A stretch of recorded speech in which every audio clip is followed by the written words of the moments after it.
Unfortunately, the Manchester VFW Honor Guard could not begin this evening, but we are honored to have one member of the Manchester Honor Guard with us this evening, John Lobach.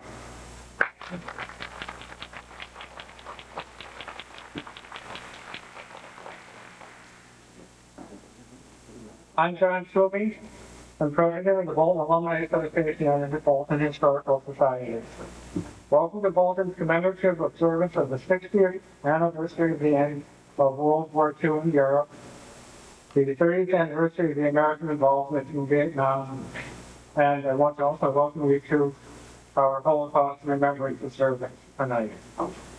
Tonight's events are co-sponsored by the Bolton Alumni Association and the Bolton Historical Society.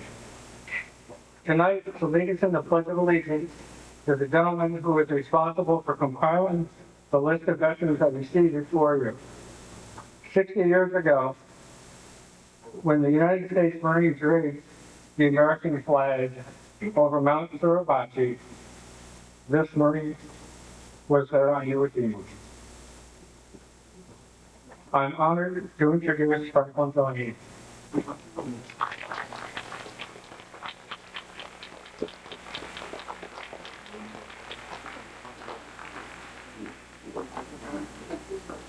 I pledge allegiance to the flag of the United States of America and to the republic for which it stands, one nation, under God, indivisible, with liberty and justice for all. Thank you.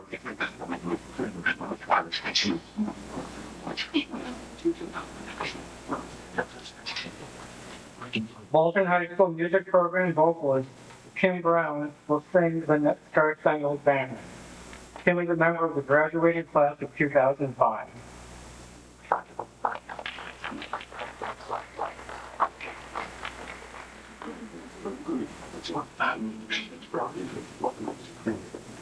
Oh, say, can you see by the dawn's early light what so proudly we hailed as the twilight led gleaming whose bright strength and bright stars shall rule the perils of fight. What a real heart we want, words so gallantly treated, and the rockets rattle, though bursting in elegant through the night. That a flag was building, oh, they that star spangled banner and wave, o'er the land of free and the home of the brave.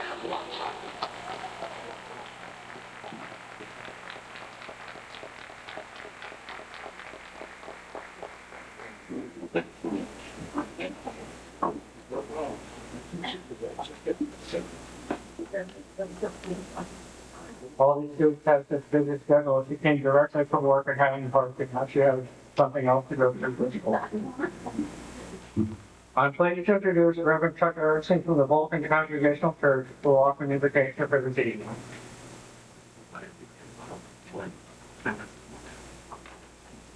Please bow your heads with me.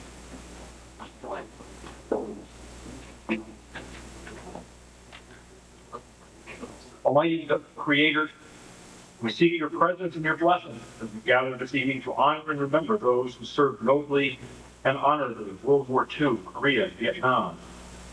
We remember those who made the ultimate sacrifice of their very lives in the fight for freedom and justice, and also those whose lives were spared, especially the ones who are here with us tonight.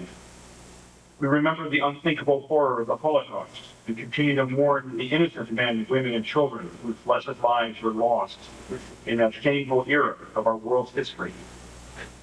In this time of remembrance this evening, please help us to behold not only the loss and evil that come with war, but also the inspiration and dignity of those whose dedication and goodwill help to lift us out of the darkness of conflict into the light of peace and greater understanding.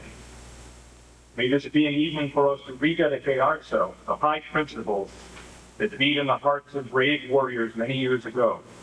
Indeed, your high principles of unrestricted liberty, boundless opportunity, steadfast respect, and lasting peace for all who live in this great land and throughout all creation.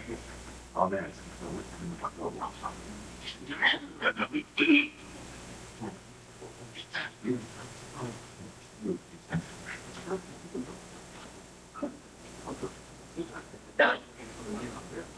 There are going to be greetings this evening from First Selectman Bobby Mora. I was told that he has lying disease and he is home for everything. We all wish him well.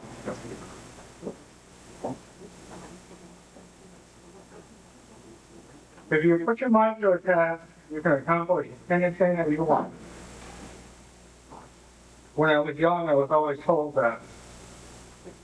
And now I know it's true.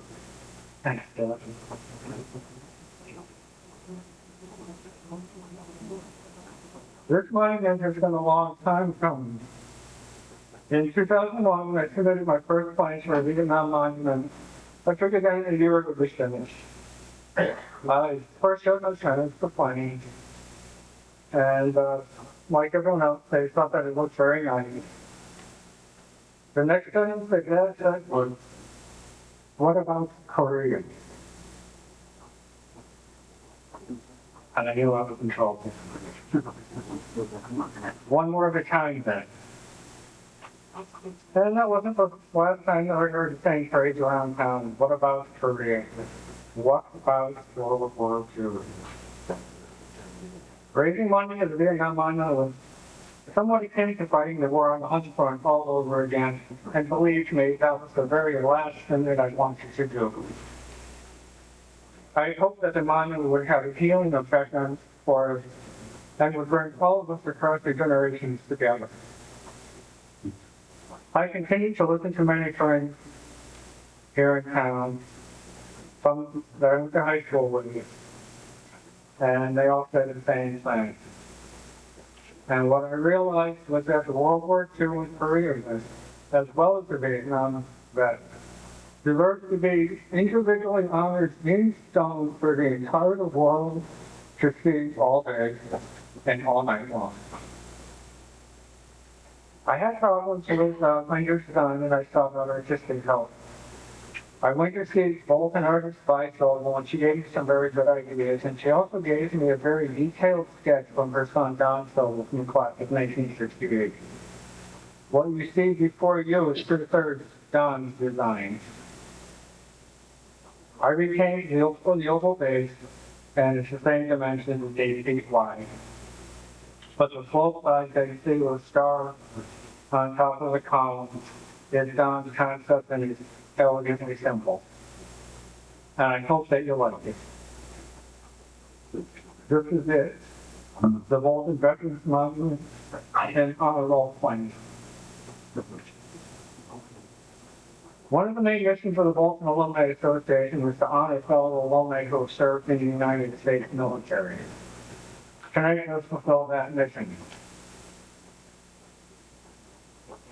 But more importantly, we're gathered here tonight to pay tribute to all American veterans who have placed themselves in harm's way over the last 65 years to preserve American freedom and liberty. You veterans have all done so much. You have all seen so much, and you have been through so much during your course of duty. We civilians can't even begin to comprehend your sacrifice. And I have just one request from every American veteran here tonight. I would like all veterans, regardless of where you come from, regardless of where you live now, where you lived before, regardless of where you served America, would you please stand if you're able to do so? The rest of us are here to salute you.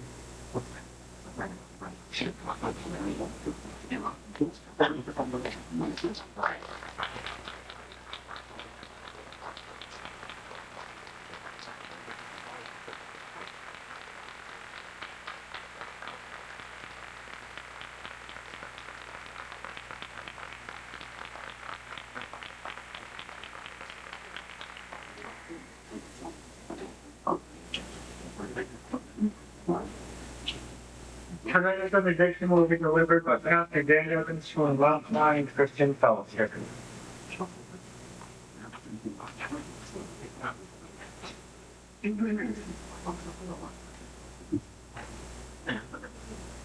Let us pray.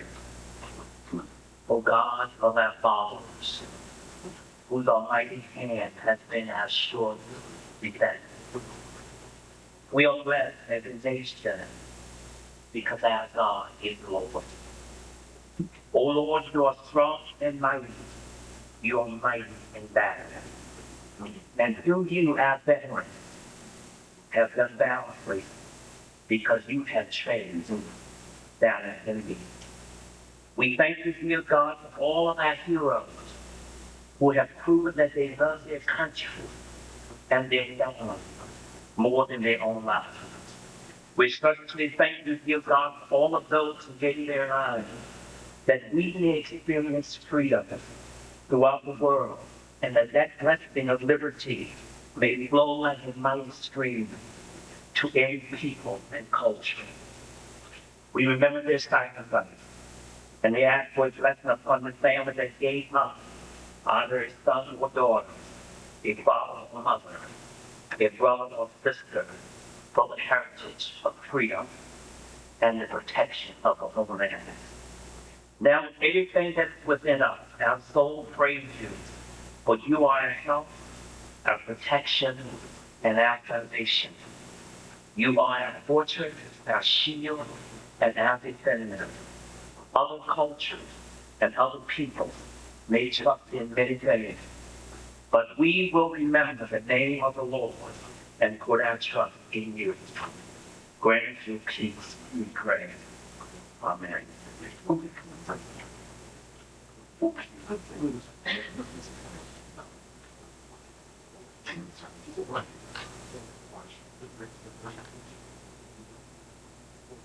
We all know that war is hell. Our own inhumanity to our fellow humans is as old as time. The 20th century record of genocide stretches through the entire century. From the Armenian genocide 90 years ago, the net and death marches, Jewish ghettos, and concentration camps 60 years ago, the decades-long Soviet gulag, the genocide in Cambodia, Bosnia, and today in Iraq and Iran. The list grows every day. Even here in the land known as freedom, we have had our heritage.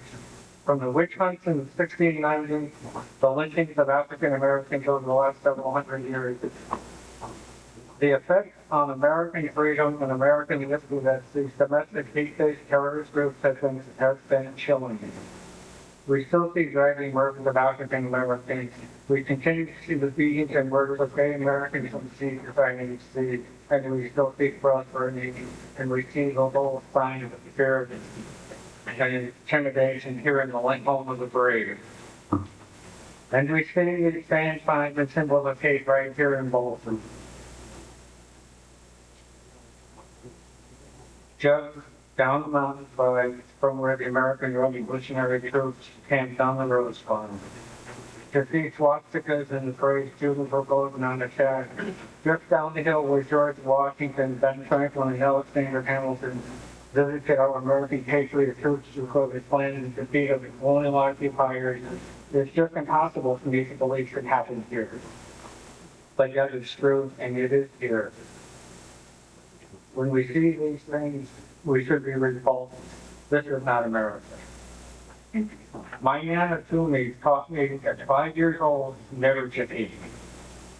I recall that I said I hated something or I don't even know what it was. And in her patrician way, she stopped me short. And she said that I must never hate anyone or anything.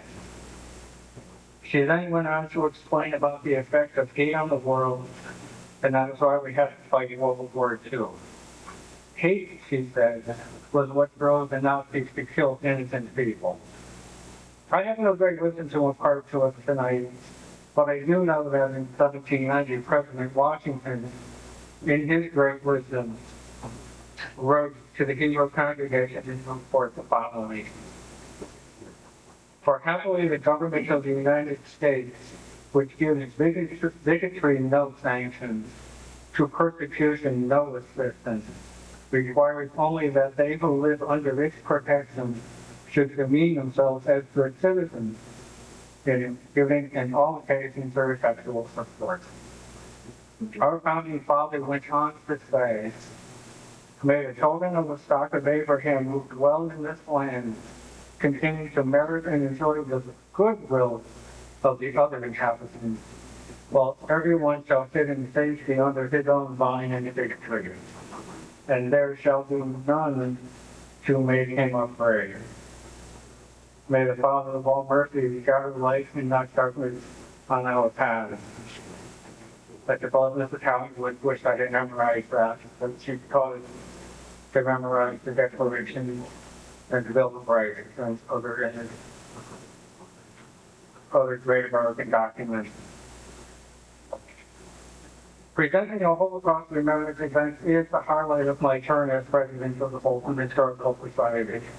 As important as Bolton Heritage Day is, and as much fun as everything else that the Historical Society does, offering tonight's event is visitors of the hope for the future of our republic. Kim Leventhal, Vice President of the Bolton Alumni Association, will introduce our next speaker.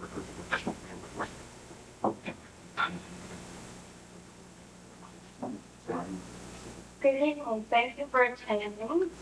I am honored to introduce Mr. Joseph Korzenik, a Holocaust survivor, and especially honored today with the Holocaust Remembrance. Please give them a warm welcome.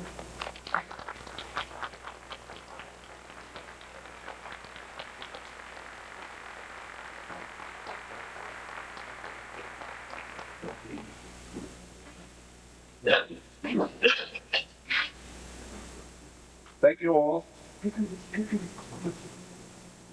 I'd like to welcome you to Bolton, Connecticut. Oh, smile. What's so serious?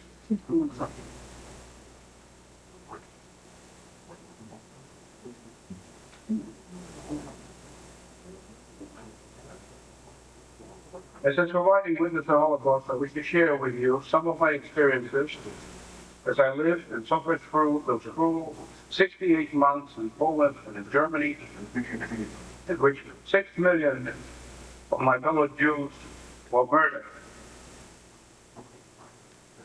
During the Spanish Inquisition, the Jewish population in Spain was given a choice by Queen Isabella's government, which, in collaboration with the Roman Catholic Church, decreed that every Jew must convert to Catholicism, to leave Spain, or die in the flames of the bonfire that was called Bogota Faith.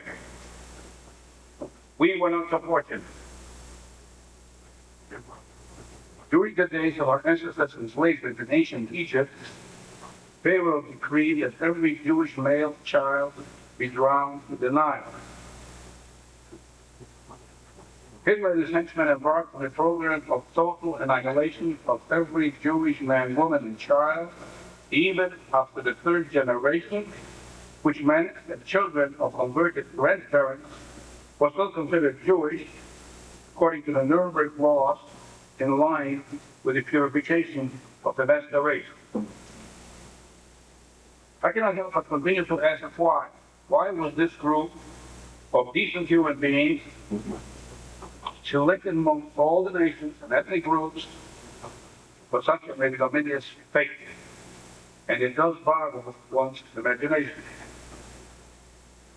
Contemporary theologians still grapple with this mystery some 60 years after the so-called free world learned and was shocked by the revelations and discovery of the death camps with its dead and dying skeletons of what once were vibrant, active, and creative humans.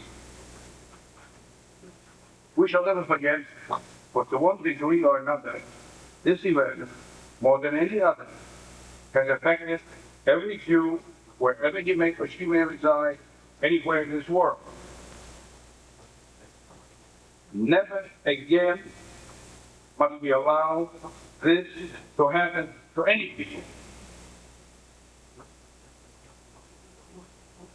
The perpetrators of this unbelievable crime and genocide were the German people who at that time were supposed to have been the most enlightened and best educated people in the entire world. It is not an easy subject to dwell upon, but as much as it's painful, it must be told and retold. We the survivors are the living proof that indeed the Holocaust did happen. We hear of an institute for historical review which publishes books in which they proceed to deny history as though the inferno never occurred. But instead of for money, some people will do almost anything. This in itself merits the retelling of the events of the greatest tragedy that befell my people. If this denial can happen in our lifetime, you can imagine what it will be like after we are gone. We are entrusted with the task never to forget and to serve as a constant reminder. If we shall fail to constantly remind the world, it will happen again. As a matter of fact, it has been happening right along. Cambodia, Kosovo, the Sudan, right now, as we're sitting here in this lecture hall called the Observation, there are innocent Sudanese people being murdered.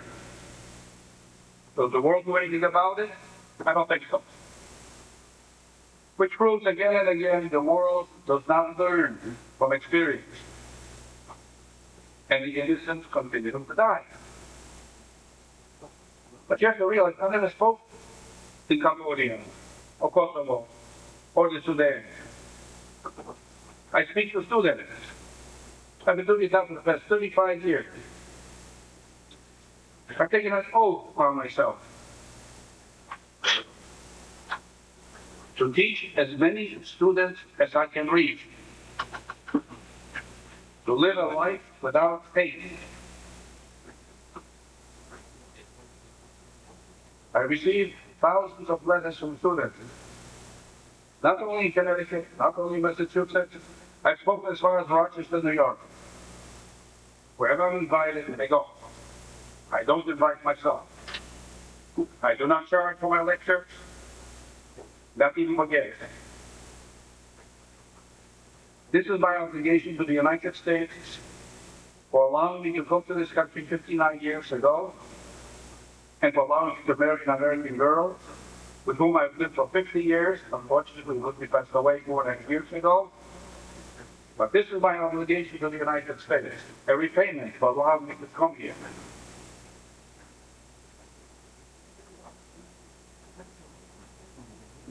John F. Kennedy told us during his inaugural speech, ask not what this country can do for you, but what you can do for your country. And this is the most beautiful country in the world, right here, where we are. And we owe it. Those veterans who are here with us, paid with their lives and bodies. Many gave that preference for life. Again, to make this a free society for each and every one of us to enjoy. That's the greatness of the United States. Now, occasionally students ask me, what can I do? I'm just one person. True. Now let's look at an event that took place in Poland. I don't know how many of you have seen Schindler's List. Schindler was not a nice person. Directly, indirectly, he saved over 1,000 Jewish people. Their descendants now number over 5,000. And you should see how those people continue to serve humanity. Most of them, you don't know anything about it. Those people thank their Lord for having survived, by giving another chance. Again, what you can do for this country. I spoke to you about children. There was one person who single-handedly was able to save almost 1,000 lives.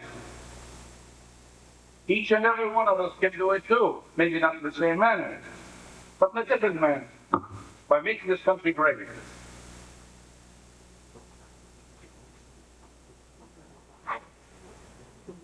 Many of my contemporaries who survived the Holocaust are still tormented by the memories. Many try to forget, few have succeeded. When I was liberated in 1945, I did not want to live. I had nothing going for me at the time. I was also guilt-ridden. Why me? What about all the gifted individuals who could, and did offer so much to this world? Why didn't I survive? And why did they have to die? To cite an example of Jewish people in Germany before the Second World War, only 1% of the total German population was Jewish, yet 25% of all the German Nobel Prize winners were Jewish. What an incredible record of achievement for the benefit of mankind.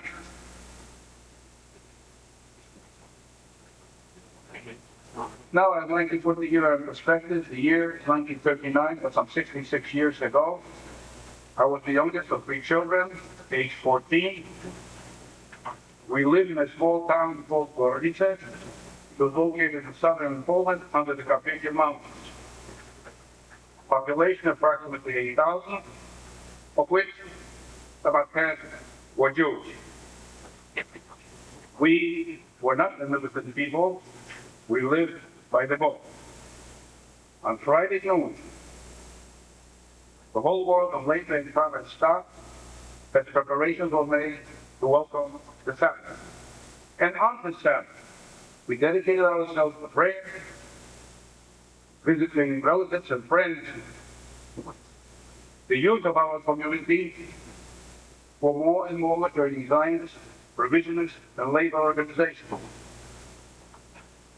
We were becoming fully aware of our need for a homeland and yearning one day to join the Jewish pioneers who preceded us to Palestine. The British, who occupied Palestine at that time, were not generous with permits to allow our people to enter the Promised Land. Therefore, many of our people risked their lives and smuggled themselves through various countries until reaching their goal. Some never made it, and some were placed in various jails en route.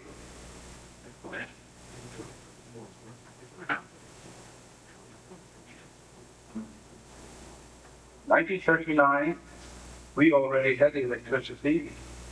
However, hot and cold water was to be found in about 2% of the dwellings.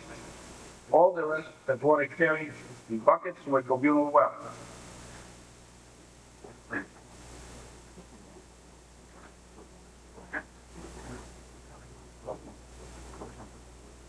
Radios were still at premium, and possession of guns was against the law. Jewish youngsters were not allowed to belong to the Boy or Girl Scouts. The reason I'm saying it is because all this was happening in democratic Poland prior to 39. The horse was still the method of transportation, In our town, we have perhaps 4 to 6 vehicles. On September 1, 1939, Germany invaded Poland. Within 1 week, the troops occupied our town. The High Holy Day came shortly after the occupation was observed in hiding because the synagogues were destroyed, Torahs and Bibles burned, and worship was forbidden. The Jews began to feel the oppressor's boot. Jewish children were not allowed to attend school that fall or any other. Soon there were 10 names of men posted on placards all over town. Should any harm come to a German, those 10 men would be executed. By doing this, the Germans ensured themselves of complete submission by the populace. Next came the law that all Jews over the age of 12 must wear the Star of David at the right arm at all times. Failure to do so was punishable by death. A school friend of mine had a kid brother who was 12.5 years old, and he forgot to wear the band. But one of his Christian friends recognized it. Screamed, "You there, you there!" And there was a Gestapo man nearby, he forgot to pistol, he shot the kid. 12.5 years old.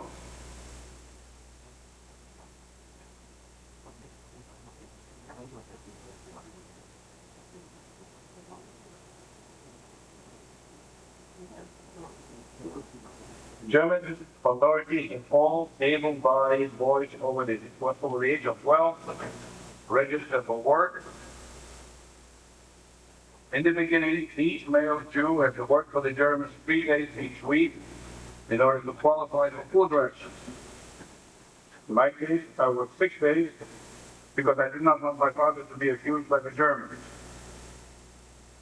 To all intents and purposes, I worked for the Germans almost all the time. Little by little, the Germans began the systematic encirclement of the Jews from the surrounding villages by herding them into the Jewish section of our town, eventually the closed ghetto. There, the Jew could be dealt with at will. Leaving the ghetto without a guard was punishable by death. Any Jew who was found not to have his working papers on him risked the death penalty. There were only 4 to 6 Gestapo agents in our town, but they terrorized the entire vicinity. To illustrate the caliber of these men, each morning they would go bird hunting, and when they felt that the catch was too small, they would then proceed to kill Jews. Sport.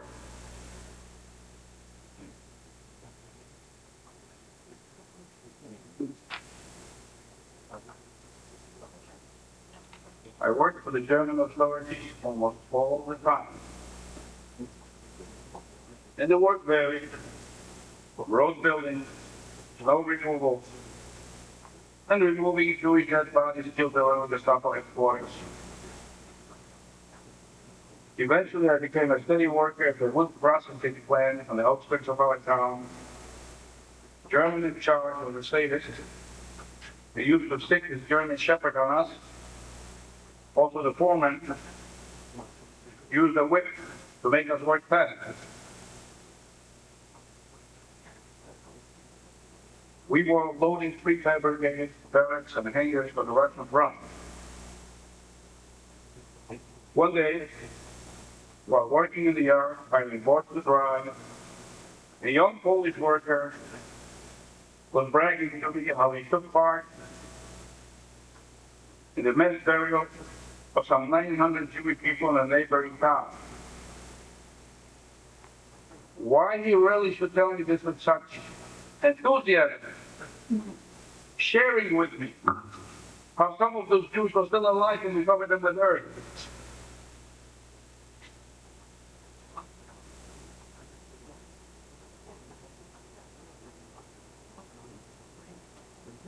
He worked with a special detail trained to assist the German killers to this massacre.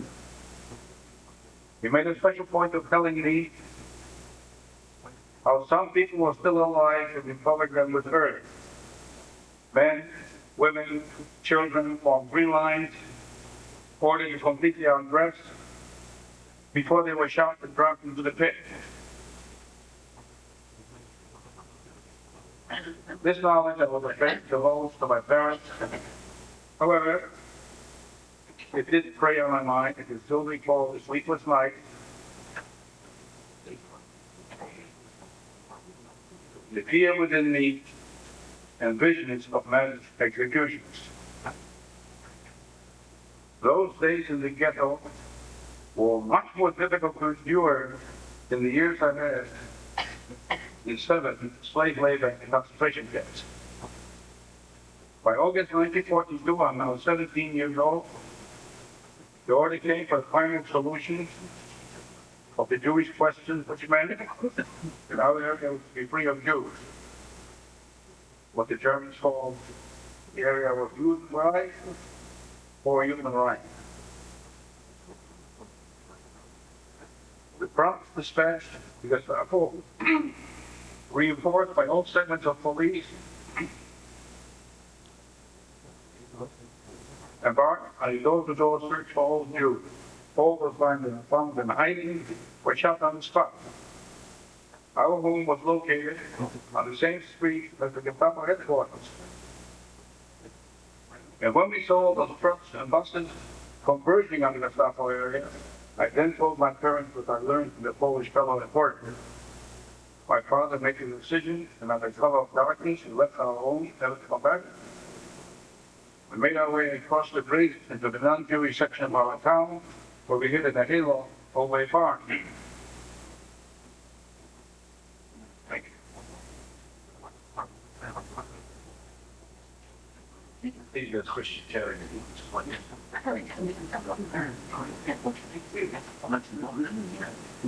You know, every so often gets to with life. I've been a little bit glad to see, because otherwise this kind of the subject and put all of it to sleep, which would be very unnerving after all. I'm not really going to be not sleeping going to sleep. Enough.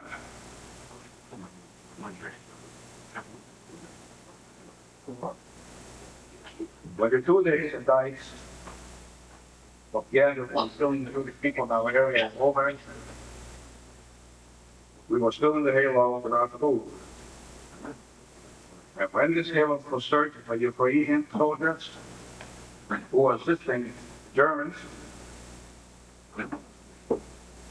we were very lucky because we were deep in the haze, and luckily we were not noticed.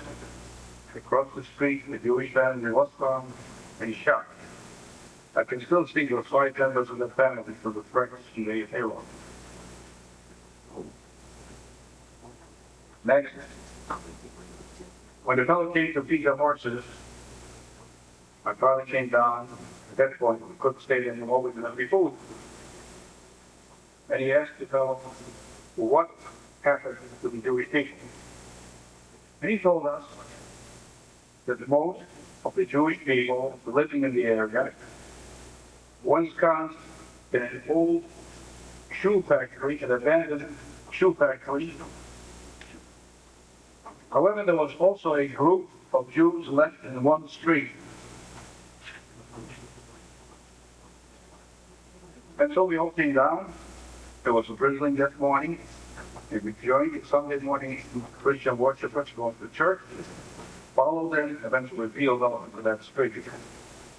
There were approximately 100 Jewish people left. They were the people who were used for various German conveniences, such as tailors, shoemakers, glaziers, and other crafts.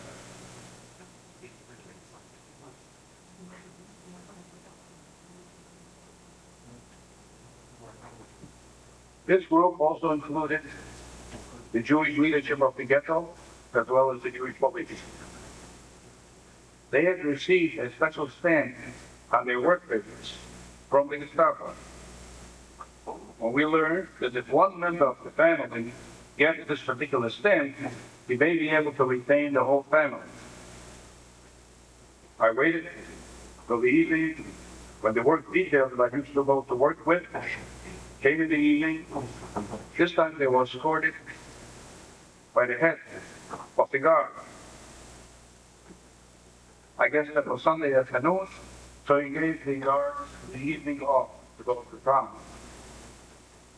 Anyway, I knew him since I did him a favor once. And I asked him to take my pictures of your stuff up, get me the stand, which he did. Next morning, one of the guards came in, called out my name, and handed me my work papers. And I went with my group to work. When I returned, my family had been taken away. I learned from a Jewish policeman that when the group my parents were with approached that particular area near the old abandoned shoe factory, there were Germans killing Jews for sport. My father took my mother and second sister away, and they ran to the nearby village where my father grew up. However, there was nobody who would even make an attempt to hide him. Didn't give him bread, gave him milk, and told him to go. I don't blame those people, by the way. The orders were that any Christian harboring a Jew pays the firing squad. Not only the individual, but the whole family. And the villages, the farmhouse was burned down as well. So you cannot blame people for not doing things like that. However, there were some foolish people who did risk their lives, and they saved Jewish people. I wish there were more. As a matter of fact, if you go to Jerusalem, and you visit Yad Vashem, which is the largest Holocaust museum in the world, with original German documents, orders to carry out those orders.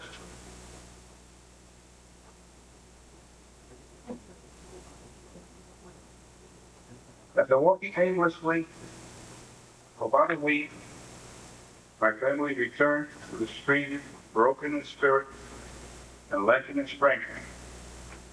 The following day, after their return, while at work, I saw a group of people being herded down the main road.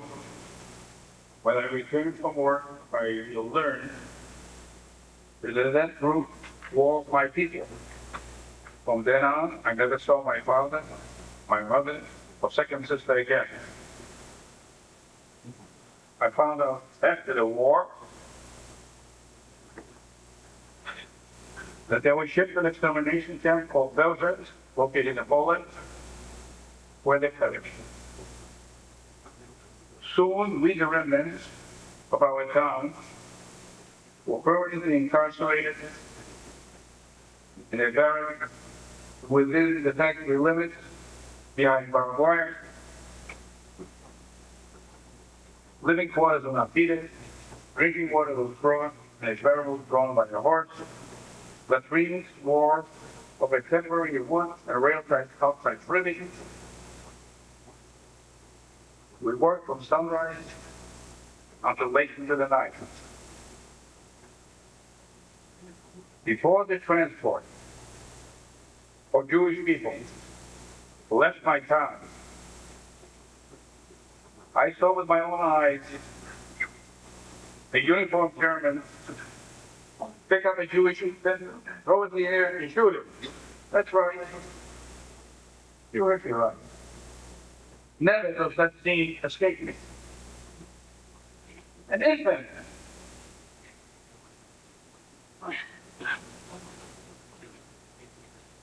After the liquidation of our ghetto, the remaining 60 people were all that was left for our community.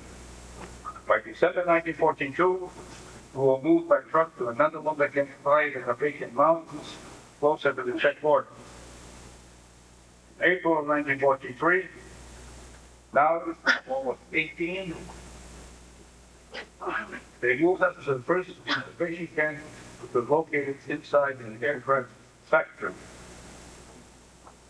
When we arrived, the prisoners looked more dead than alive. They were just coming out of a typhoid epidemic.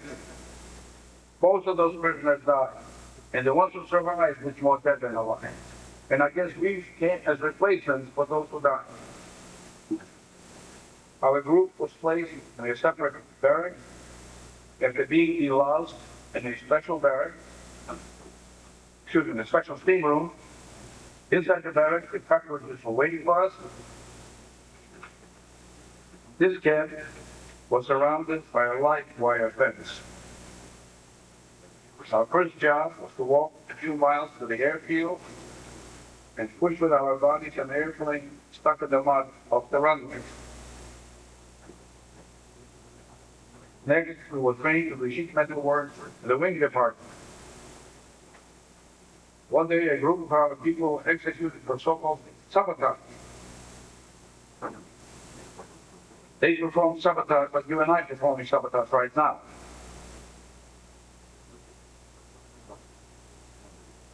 That was the order of the day.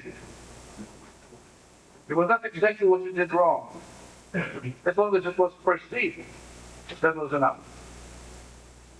And we were executed. We were all sentenced to die. Because the original order called for that particular part of Poland, from the Baltic Sea all the way down to the Carpathian Mountains. It was called General Gouvernement, or General Government. None of us was supposed to survive. And the majority of us, unfortunately, were murdered. Eventually, I was transferred to the body assembly, airplane body assembly. And while there, we were going through a siege of no solid food, only grass soup twice a day. The only meat was found in the soup were worms. Nobody dies of eating worms. After working 12 hours in the factory, we were then sent out to do field work around the airfield. One night, during night shift, as we were coming back to the camp area for lunch, we saw many dead bodies lying along the road. We learned that somebody had escaped. Soon we were tattooed on the right forearm with KL. KL stands for Konzentrationswagen, formed concentration camp. In the event we should escape, this would make it easier to be detected and apprehended. There were many executions for no known reason to us. Gestapo from nearby city was coming to the camp area, and we were lined up on the parade ground. One of the Gestapo men walked by the ranks, counting to 10. Each 10th prisoner was then step out into a circle of Gestapo men toting machine guns. They were then marched up to the nearby woods, where pitched in the dust. They were then shot and dropped from that pit. Tragedy struck our group when one German civilian was doing some research in some old ledgers, and he came across two hidden passports. The pictures on them were those of two brothers of a respected Jewish family flower town. The names were obviously fictitious, hiding their true identities.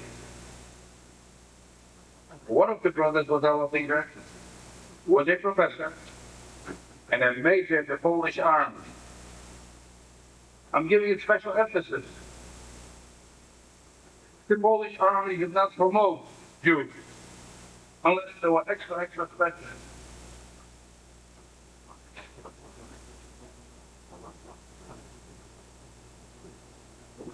After the Gestapo was through torturing the two brothers, the youngest brother somehow implicated 7 more from our group. All 9 were executed that very same day. I can still remember how they were being marched off for the last night. One of them participated in digging his own grave in the morning without realizing if you buried him in that afternoon. Let us remember This is 1944. I am 19 years old now, and it's the 5th year into the war. We were getting more Polish workers. When I heard from one of them say, why do you fellas work so hard? They'll make soap out of it. We didn't know what he was talking about. Subsequent to this, we learned that the soap we were using to take showers was soap from human fat that was taken from the ovens.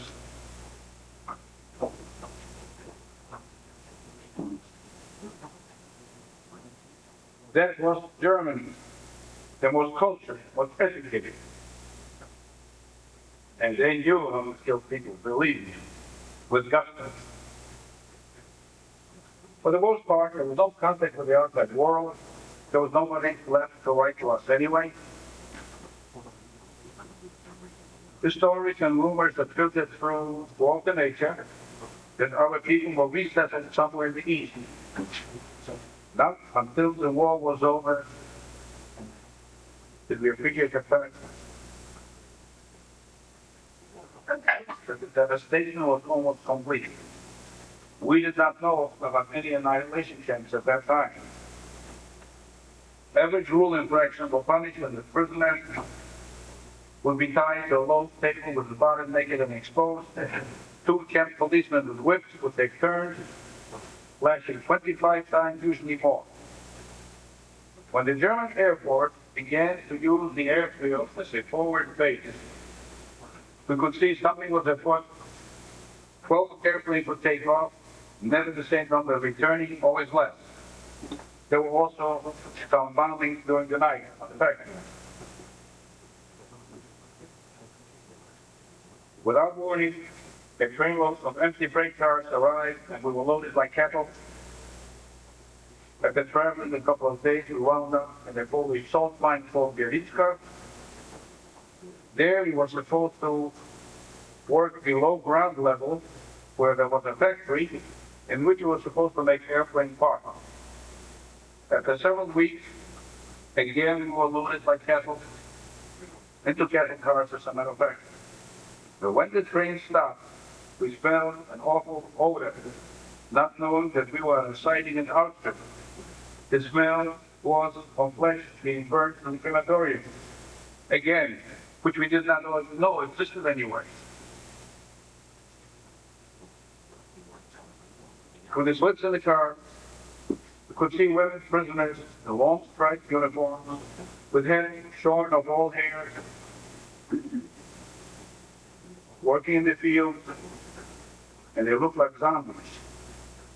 After several hours, the train backed out of the siding and the journey began. After the war, we learned what had taken place at the last stop. The SS men wanted us gassed and burnt. The German war ministry needed us to build their airplanes for the war effort.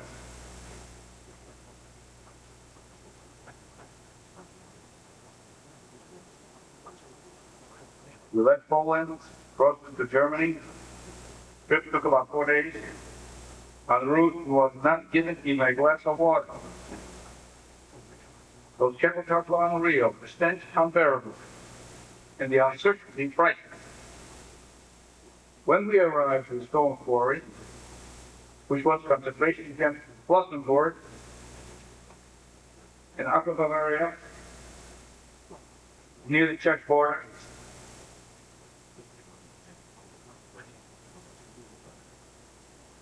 and as we entered the gate, there was a big sign, Arbeit macht frei, work makes you free. They should live so long. All around the carriage.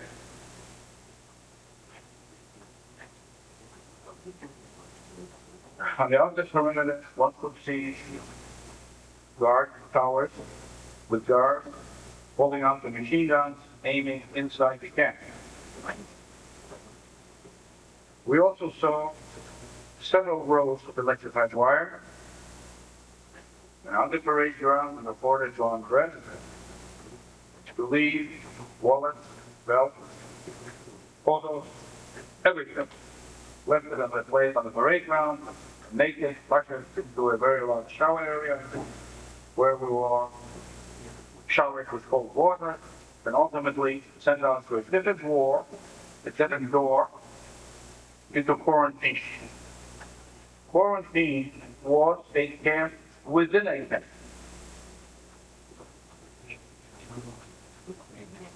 We walked completely naked for 4 days and nights, and during that period, we were checked out by a set officer doctors who painted numbers on our forehead and our back, depending on our health status. We were also completely shaved from head to toe. Prisoner numbers assigned, and we see certain things. Each morning, there's a dead body piled up outside the quarantine. Outside the quarantine gate, where a huge grate on hinges was used to drop the lifeless bodies directly into the oven. On the fourth day, we were processed for transport. After an overnight train ride, we arrived outside of Nuremberg, a place called Herzbruck. In that camp, there was no drinking water at all. We drank from rain puddles. Everybody had diarrhea. Next, we were taken by train to the forest, where we were forced to take tunnels to the mountains, where artillery was in place. While working there, we were fortunate to be lodged in a local jail, sanitary facilities were excellent. However, at one point, 2 Russian prisoners escaped, and the entire work detail was rushed under heavy guard back to Herzbruck, and there we were supposed to be executed. While we expected the worst, they began to call out certain prisoner numbers. Mine was among those chosen. They loaded us on their flat car and wound up to the main camp in the morning. During work assignments, we were asked if anybody knows how to read blueprint. So I stepped forward. I was assigned to work with a German civilian engineer. At that point, he was civilian. That same man was a major in the Luftwaffe. He was shot down, and he showed me a metal breastbone which connected his ribs to that metal piece. That's how he survived. He was very good to me, by the way. I guess he saw St. Peter like those days. But I cannot say a bad word against the guy. He shared his bread, my back, whatever it was me. My job was to select parts for Messerschmitts that were shut down.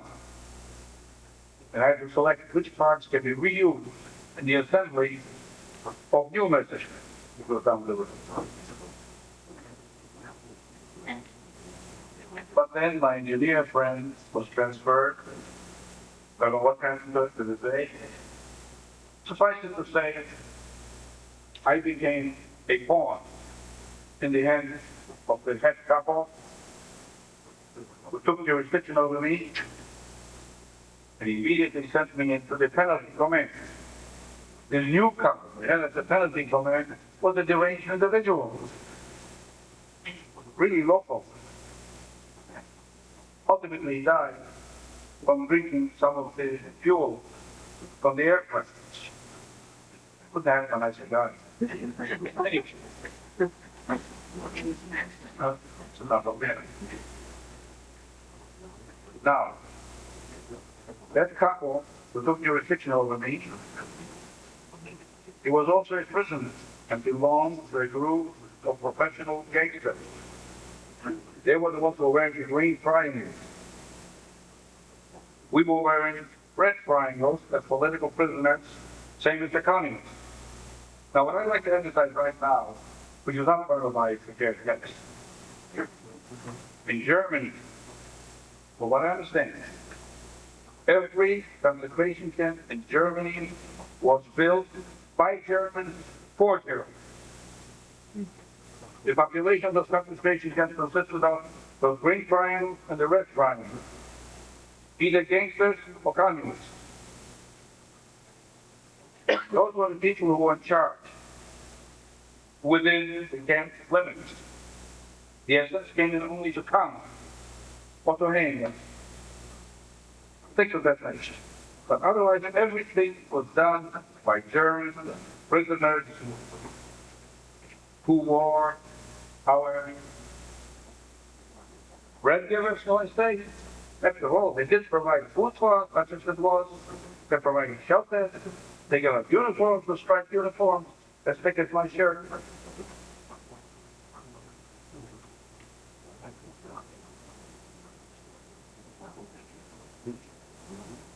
Once I got into I was assigned to the penalty command.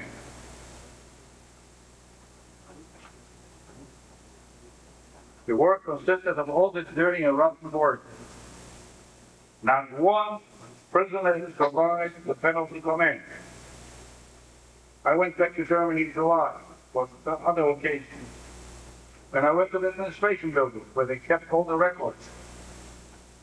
My original name was completely misspelled and self-invented.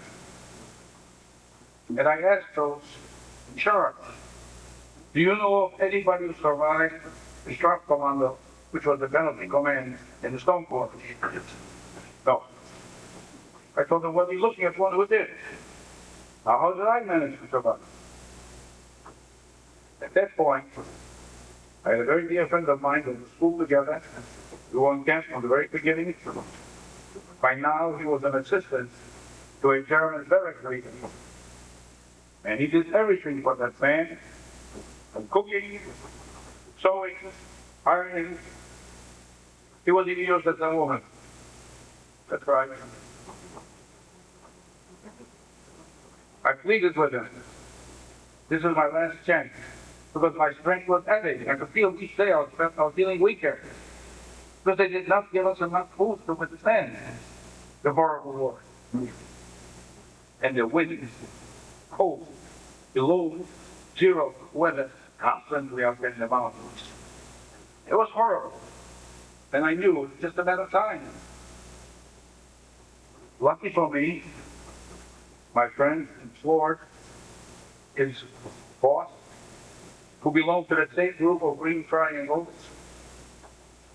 Next day, he tells me that we will be having some people from the Swiss Red Cross coming to that camp. Never saw one, never heard of one until that moment. We were getting close to Christmas time, for 1944. And he told me, you'll be getting a pack of cigarettes. Walk over to Tony, for the couple. You give it to him, wish him a Merry Christmas, turn around and walk away. And I did. Next morning, I was pulled out from the penalty command, put back into the ranks of the workers, which they called Charlie Retreat, where they were taking apart parts of airplanes to be reused as undersea service.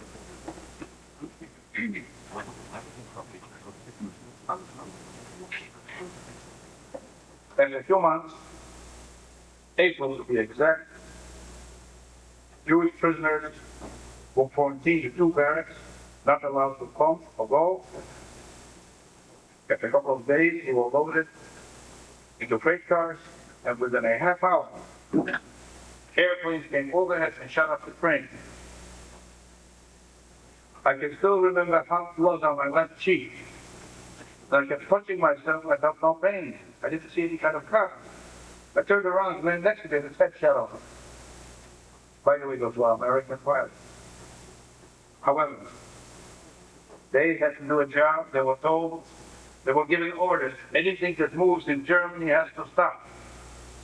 That's what they assigned me, to stop anything that was moving. And this particular convoy had many, many freight cars. And as far as the pilots were concerned, I guess, it was something that was being done to help the Germans, for whatever purpose. Anyway, after a while, after they proceeded to kill all the wounded ones, another locomotive came, began the journey again. Next morning, I woke up, listening to the shots.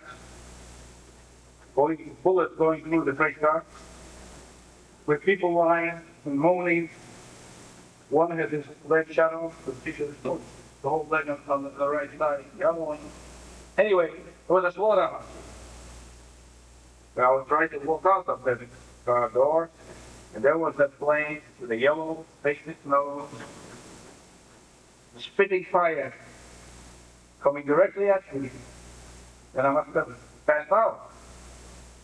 I awoke to the moment of the wounded and dying all around. One of the wounded was the last relative who was with me, a cousin. He had a very nice hiding spot from the airplane. His body was hidden under the wheel of a freight car. You know, they're very heavy. Also, the tracks are pretty thick. A cannon bullet went right through that track and hit his leg in the back, shattering his bones completely. Within a short time, he died in my hands as he was turning yellow. Couldn't do anything for him. Couldn't stop it bleeding. Too much damage. He died. After the Germans finished killing the wounded prisoners, they lined us up, 5 abreast, and marched us into the forest. I remember we walked deep into the night, but at one point they made us lay down in ice. Our bodies melted the ice, and we slept in water. This was April 1945. A week before I was finally liberated. That death march was so cruel and so gruesome. They kept shooting us constantly. If you couldn't keep up with the range, was shot, dropped, left right there. As we're walking through the woods.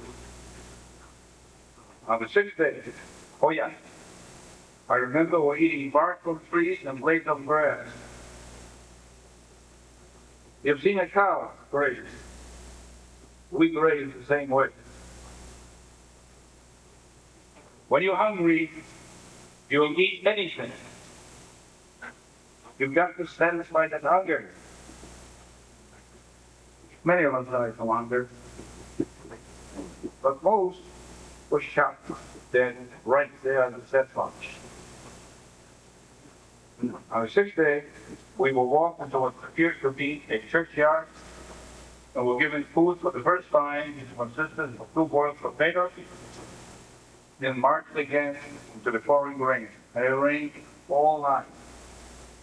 Thunder, lightning, must have been a cloudburst, I don't know what. But when you walk in uniform with a stick at your shirt, you can imagine how your body is constantly hit with the rain. It was coming down really forcefully. And they were killing us all the time. Constantly shooting. In the morning, we found ourselves in the woods, and there was a German soldier on a motorcycle. He pulled up the ranks, stopped in front of the leaders of the convoy, and he told them that the Americans were had surrounded the woods. I didn't even know that America was at war, never mind in Germany, Bavaria, and the woods.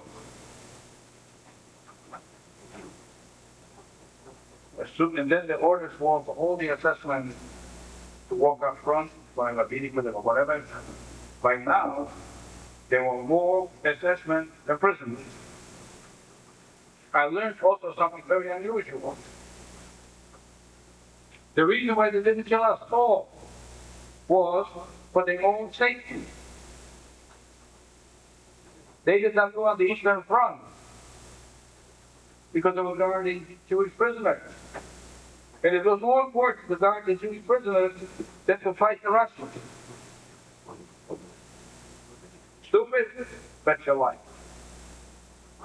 But we know now that trains were used to bring the Hungarian Jews out of Hungary to Auschwitz at the time when the German war ministry needed those train guards, all heavy guards. for war purposes. It was more important to murder Jews than to win the war. It's crazy. Doesn't make sense. That's the way it was. When the last guard, SS guard, walked by the ring, I turned around and I started to run. There was a lot of shooting. I had no idea who they were shooting at. I never turned around. I just kept zigzagging between the trees until I wound up in an open clearing. There was a plane surgeon. I turned back. And sure enough, 4 of my buddies were also hiding behind the trees. Finally, I was waiting until the plane left. We made our way into a wooden shed where plows and such were used for the farmers. And we're there for a little while until the hunger became so unbearable and we decided to change it. Made our way hoping to find a village or a farm. And we did. First farm and we got to, we gave us some brown bread. And we grabbed it and ran back to that shed. After we polished it off, we were more hungry than before. Now we decided to go back again. Now, he's already got his German Shepherd on a leash. He's not allowing us to come in. Well, we convinced him. He had a choice. If he wanted to live, to let us in. Because we didn't give that on what happened to him or his family. We're prepared to eat them alive. He saw reason, brought us in. We sat in the kitchen. Daughter was preparing food for us. We could see German officers walking outside. And immediately we knew what this was all about. They were coming into the village to get civilian clothes, to shed their German uniforms. Because the Americans were stupid enough to let them get away with it. Sorry to tell you this. Americans are a decent people, believe it or not. And after what we experienced, we couldn't believe when we saw an American soldier give candy to a child, a German child.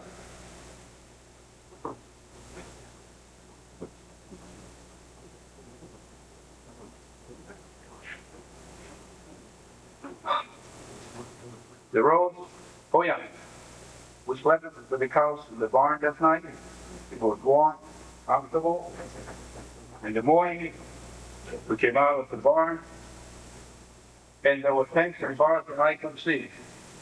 The road was loaded. Actually, the whole panorama was loaded with tanks, trucks, and American soldiers.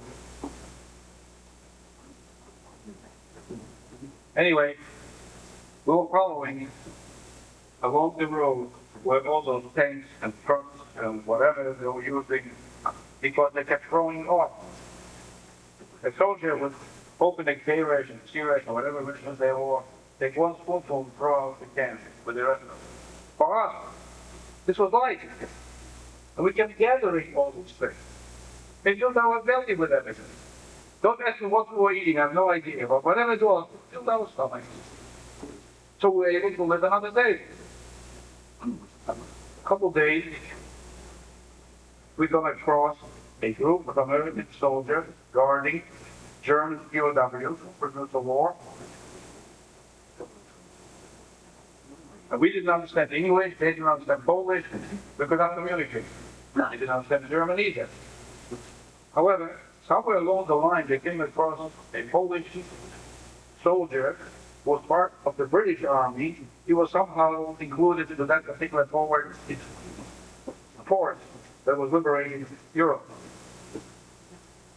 And he took it upon himself to translate to the American guards what we were telling him in Polish. At one point, there was a staff sergeant who took up a submachine gun, handed it to me, pointing to the German POWs. I returned it to him quickly and I ran away. To me, the Americans were not real. I could not comprehend that the German might was being destroyed by a stronger power.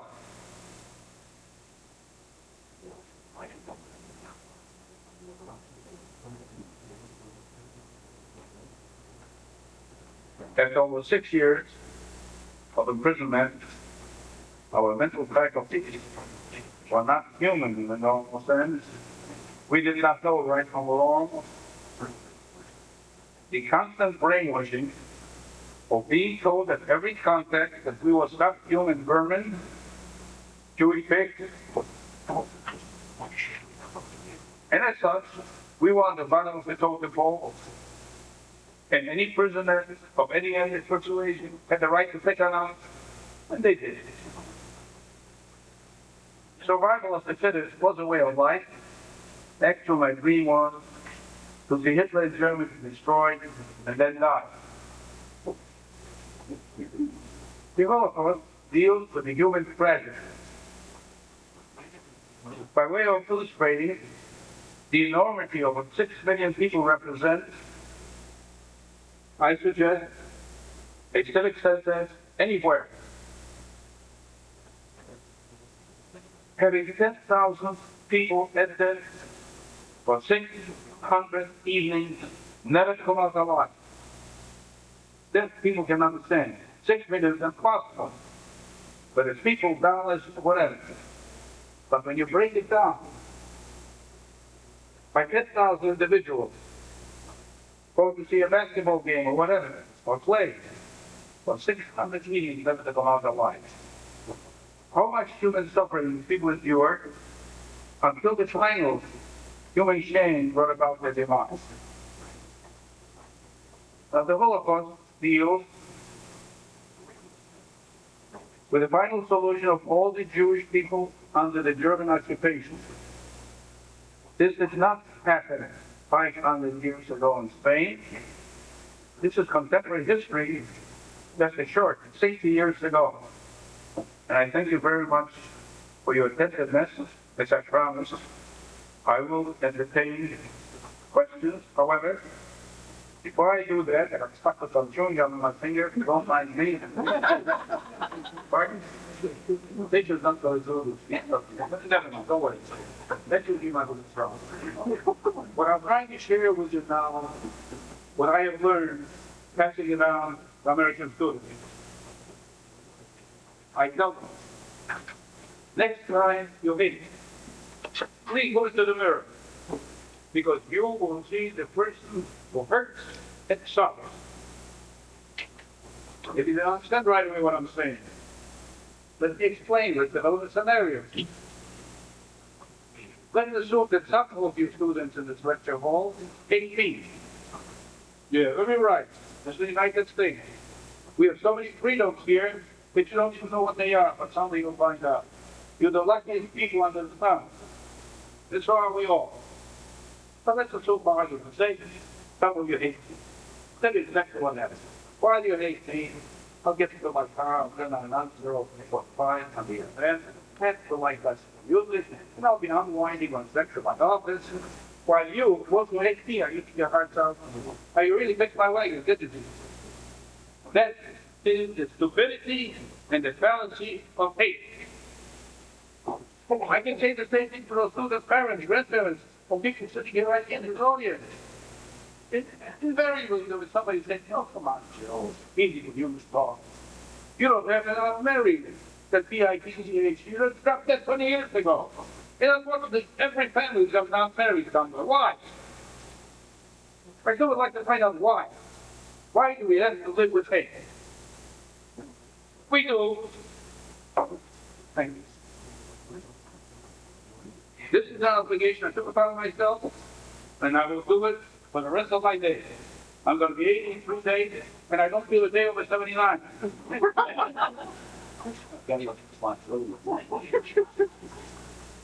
Question, please. Don't be bashful. Just remember, if one person asks a question, everybody gets the benefit from the answer. Come right up to the microphone here, that's all we have. Come on up and I'm telling you. There.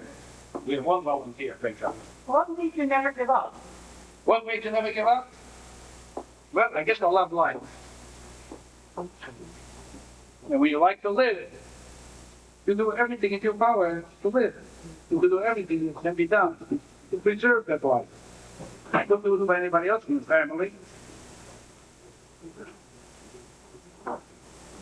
Next question. Don't be bashful, but if you don't, and I'm gonna lay on you something else. My education.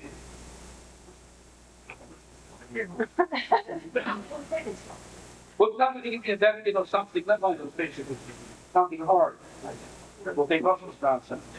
Thank you. So this speech here. Know that?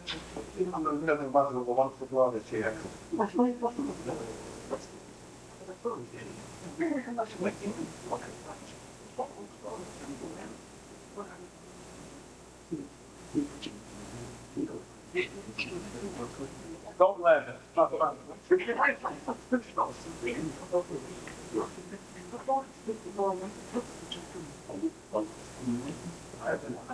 Anyway, ladies, please. You make it. What happened when you got in and did it? You're on station, just to know. Make a beautiful actress. Very impressive. Now you come. Don't be jealous. What happened when I came to this country?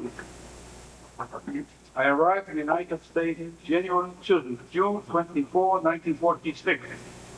I was the first Jewish displaced person to come to Hartford after the war. Reason being that I had a grandmother who became my father's mother, also my father's two brothers and three of his sisters. And they all settled in the Hartford area. Also, grandma had two brothers in their family, the Rock.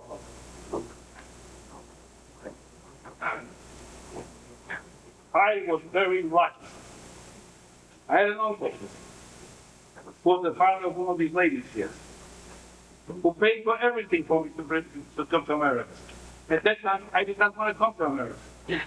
I wanted to go to Australia and New Zealand, where they still had aborigines who never heard the word Jew. That's right. But my eyes saw what the Christian world did to my Jewish people. It's unbelievable. I hated people of every rank.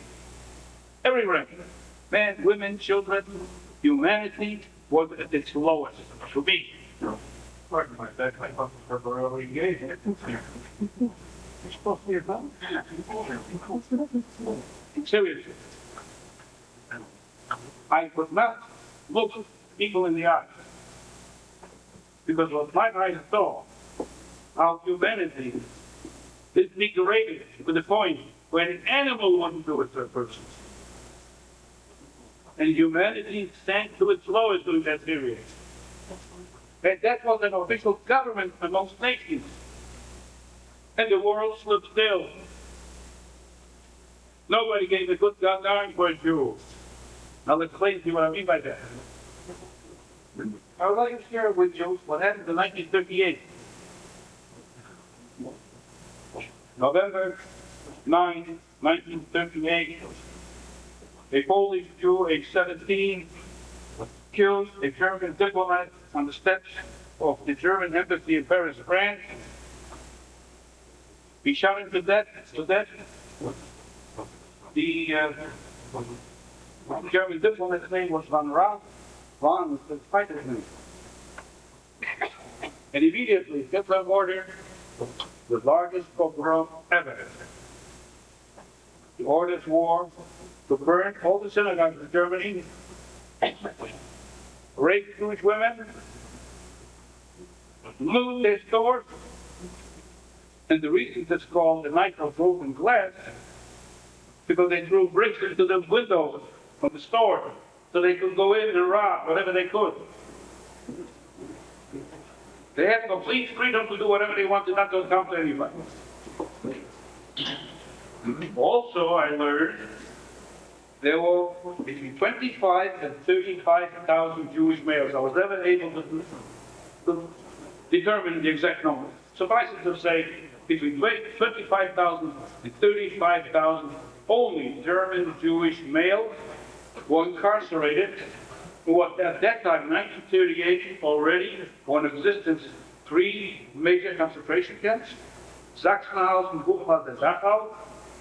There were others, but those were the major ones, where those thousands of German Jewish males were imprisoned. Now we learn I remember I told you it was November 9, 1938. New Year's was around the corner. In the beginning of 1939, Hitler ordered all those Jews to be freed on condition that they leave Germany. At that time, the policy of the Nazis was not to kill the Jews, but to get rid of them. They wanted Germany free of Jews. They called it Judenfrei, whatever. Now enters the chapter where the Christian world would not accept those Jews. That's right. We had some people who survived in Shanghai, in Japan, in China.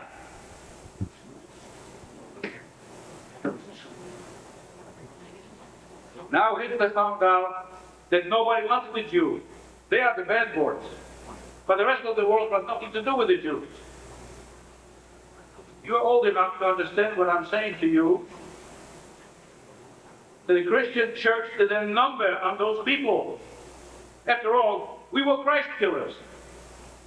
That's what we all know among the people, Christian world. Please, I'm not taking out on you. You were not in my wife at the time, most of you.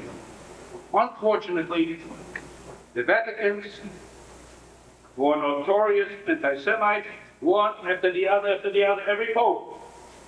There's a book that was written by French scholar, The Teaching of Contempt. In it, you learn, amongst other things, the ghetto in Venice, Italy. In that ghetto, a woman was birthing a child, and a Christian midwife came in to help her deliver the child. But there was a boy, and she felt he was good looking enough to be a Christian. She did the cross. That's it. That child was immediately a Roman Catholic, and that child was plucked from the mother and brought into the Vatican. This is just only one item. Nobody got killed at this point. The Vatican consistently was notorious until Pope John the 23rd, who opened the door with the Second Vatican. I don't know how many of you are familiar with this. In the Second Vatican, he told the world that the Jews are not responsible for the killing of Christ. His Holiness, Pope John Paul II, a few years ago, declared for the whole world to hear. Jesus was a Jew, his mother, Josephina, was a Jewess. I still have the Polish newspaper in bold letters. Jesus był Żydem. I never thought I'd see this in my lifetime. Because I grew up amongst people who used to beat me up regularly. I was a Christ killer. They were never told that there was no Christianity at that time. Christianity is not coming to be till after the resurrection. Way later. And how they brought up the apostles, that I still would like to find out. I'm still learning.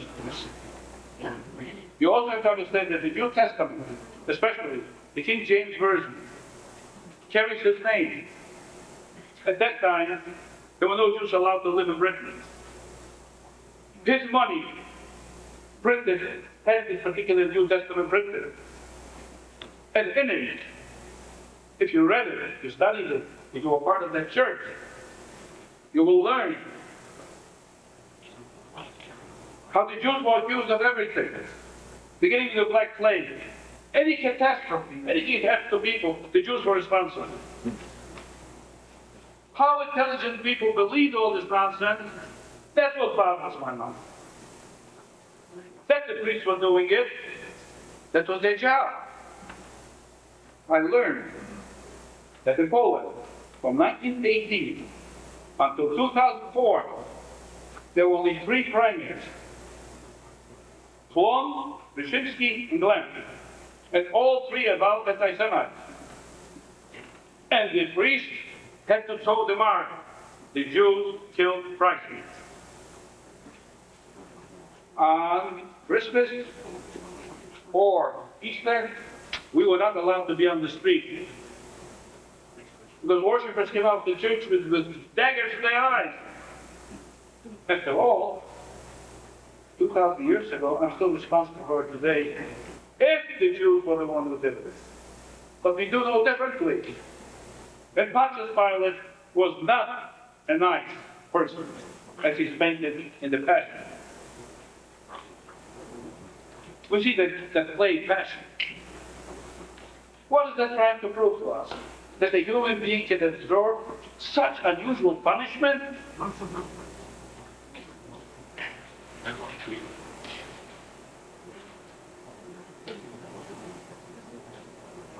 I've been asking priests for years, how could Polish people hate each other? How could they envious of their fellow Poles? Well, they hate everybody else too. But amongst yourselves, why? I have my own way of interpreting it. You don't have to believe it, you don't have to go along with it. But we do know that Jews were hated in Poland. But we also know in 1945, there were no more Jews behavior.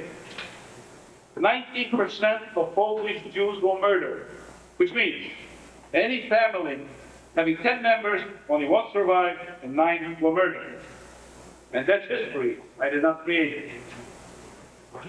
You study it and you'll see what I'm talking about. And this is not story. What my uncle told me, my grandfather told me, where he was, those are not stories. This is fact. I'm dealing with fact. The past 60 years, I have studied assiduously. I wanted to know why. Why were my parents destroyed? Why did my family suffer such an ignominious fate?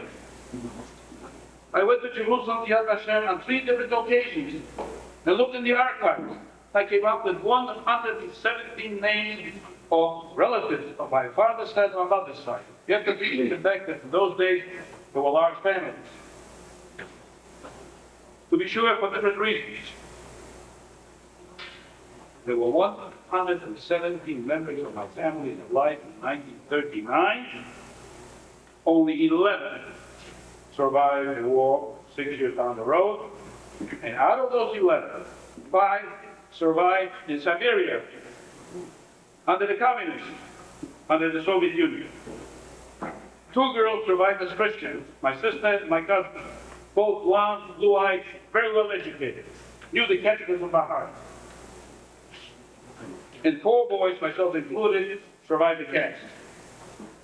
We were not supposed to come out alive. That's right. Those were the German orders. To kill every Jew in that particular part of Poland to start with. Not that the other people would face another thing. 2 years ago, I went to Berlin, Germany. I wanted to see with my own eyes who were the 15 men who were selected by Heydrich to come up with an answer how to murder 11 million Jews. You ask me about the 11 million Jews were not killed, only 6 million. It's true. Because the winter of 1941-42 destroyed the Germans with their blitzkrieg, with all their might, that you all know. They could not go beyond that line to kill the other 5 million Jews. But their orders were specifically. And I wanted to see with my own eyes, to read, who were those 15 men? 8 were doctors, and the rest of equal education. Everyone a Christian, with church education, followers of the faith. What I'm saying to you is that sometimes, or most of the time, religion can be our enemy. It should be our friend. Sorry, I didn't talk about it. But this is the way I learned. This is the way I observe.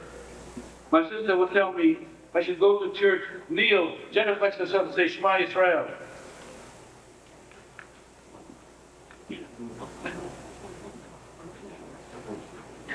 There's an expression by a Polish poet, which I'm going to translate. Neither am I from soil or from toil, but for what hurts within me have I grown up. Are there any questions, by the way? I could go on all night, by the way. Too much longer. What I would like to do now is to share with you an experience I had with my father. By the way, my father was a farmer. He became a horse dealer. Eventually, he became a kosher butcher. Served in the Austrian army during the First World War. Had many, many Christian friends. You have to understand that when you are in a foxhole, you don't care who that guy is, or he is whatever. Because if you don't watch out for him, tomorrow he'll not be watching for you. And they have to watch out for each other like brothers. Because that's what war is. That's not the point I'm trying to make. I'm with my father on the wagon, drawn by a horse, that's rare in those days. Then my father tells me, I don't ever want you to fall in love with material things. I don't know what he's talking about. 10 years old, approximately. Then my father proceeds to tell me what happened to our people in Jerusalem. Some 2,000 years ago or so. Telling me how the Jewish people have sinned against God by hating each other, by telling tales about each other. God was very displeased with the people he has chosen to serve him. My father was ultra religious, ultra fundamentalist. Every nuance in our faith was observed in our home. And I started to study, as I told you, from the age of 3. Now I'm 10. And my father is telling me the text of life. How I should not fall in love with material things. And then he proceeds to tell me how our people were punished, the Holy Temple was destroyed, and our people were taken to slavery into Rome. Those same people, while they were slaves in Rome, some of them escaped into some of the European countries. After a while, they were able to buy a cow, a horse, whatever, a piece of land, maybe a shack to live in, only to have the neighbors taken away from them. And on occasion, some of those people lucky to escape with their lives. They were not wanted in Europe. Not just wanted. Almost all European countries fall into their territory. So now you know why I should not fall in love with material things. Shortly after, I can't interrupt you. the Germans took everything away from us. You may interrupt. We have students that have we have to be And there's just a little bit more just for Oh, there's stuff in our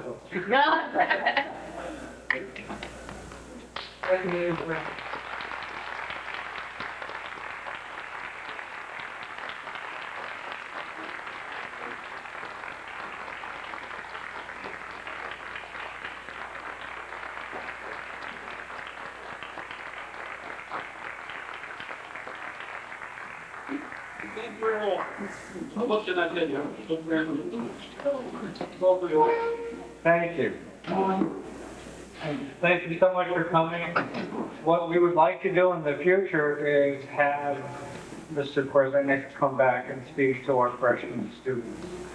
They have a Holocaust curriculum in the high school, and I think the Bolton Historical Society, and I'm sure that the 4 or 5 of us in the Bolton Historical Society here this evening would agree with me, that we would like to sponsor you to come with us.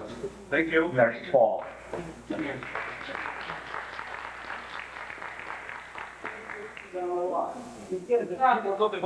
You'll be playing tennis on Thursday.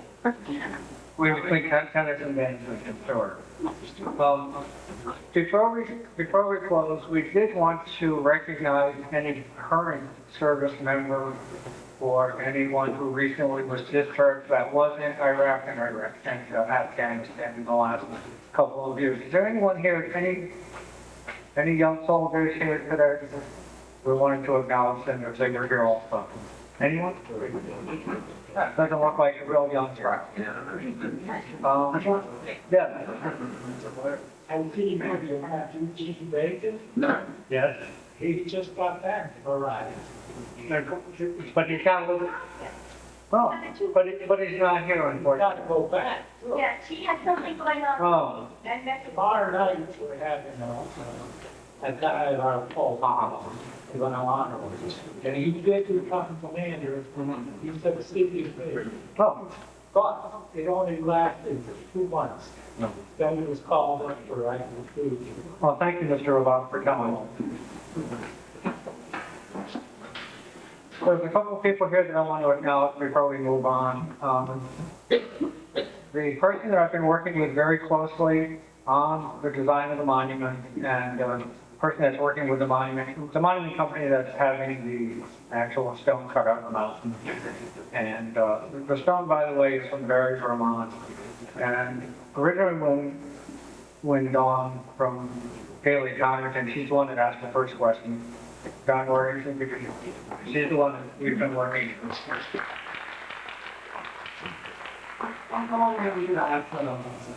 We had 3 options of granite. One was from Vermont, one was from India, and one was from China. And without him saying a word, in my head, I heard my father. And he said, not American granite. So Daddy, you listen.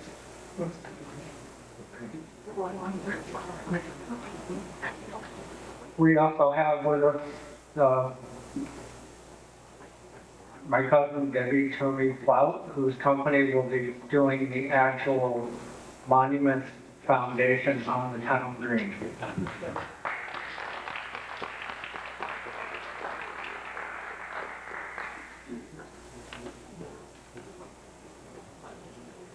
One of the things that, I'm so glad I learned at 5 years old from our now was never to hate.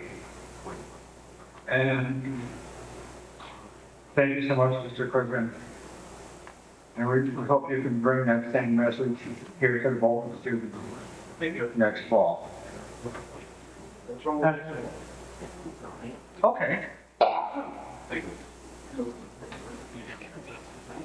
And in closing, before we have Pastor Bill Leo, I'm reminded of words from a dear friend, Max Creek, who used to say, as I stand on clear water's edge, one thing is crystal clear, yes, it is crystal clear. Peace be within you, and peace will be in your frame. And now for our closing prayer is Pastor Joe DeLeo from the Bolton Methodist Church, and Cast will be played by Bolton High School band trumpeters Amy Van Howard, class of 2005, and Glenn Johnson, class of 2006, and that will follow the prayer. Thanks for being here. Good night.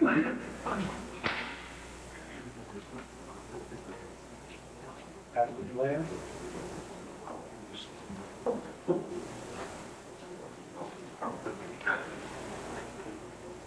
Let us pray.